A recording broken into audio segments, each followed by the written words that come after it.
Science owes a big debt.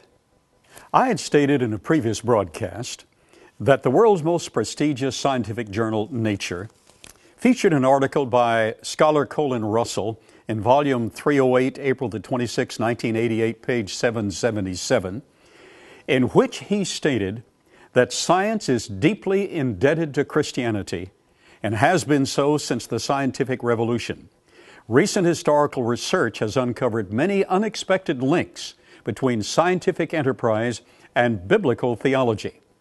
That came as a surprise to naturalistic thinkers, but it was not a surprise to those who knew the history of the past, the history of the foundations of science, and the history of the biblical record, which is totally consistent with all the laws of science, such as the first law of thermodynamics, which has to do with the conservation of mass and energy, and the second law of thermodynamics, which has to do with the decay of all processes in nature. Evolution is totally opposed to this concept.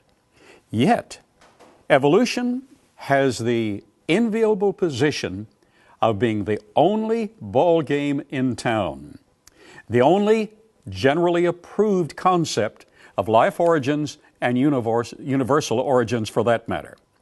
Now, naturalistic evolution postulates 7 major theses, and they have been published by G.A. Kirkett in Implications of Evolution, New York Pergamon Press, in decades past, and adhered to tenaciously in current academic evolutionary circles.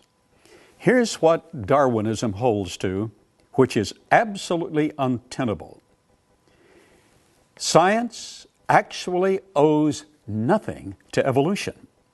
Science is actually losing ground by assuming evolutionary postulates. For instance, the following. Number one, the first assumption of evolution is that non-living elements gave rise to living material. Is that possible? I want to give you a challenge. Take a can of soup with the beans, the tomatoes, the okra, the potatoes. Take any can of soup by any brand. It's dead. It was once alive. But the fortunate thing is this can of soup has all of the structure and the fiber of living materials. It even has the chemical array lined out in position. The beans have all of the internal structure of a living organism and all of the chemical arrangement that was in place originally. But it's dead. Take that can of soup. Bombard it with radiation, heat it up, freeze it, shake it, send it out in space, do anything you want to. Work with it for 1,000 years, work with it for 1,000,000 years. In fact, work with it for an eternity of time. There has been no laboratory experiment indicating whatsoever that that can of soup can ever become a living entity.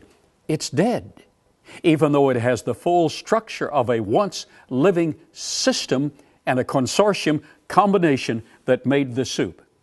Evolution is a non sequitur, yet it is held too naturally because, as I said, naturalism has a natural appeal to the natural man.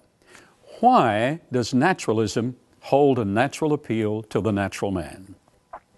It's simply because the alternative, and there's only one, the alternative is that there was a divine creator who made us, who made the ecosphere in which we live, who made the universe to support us in the background, who made the processes and the breath of life itself.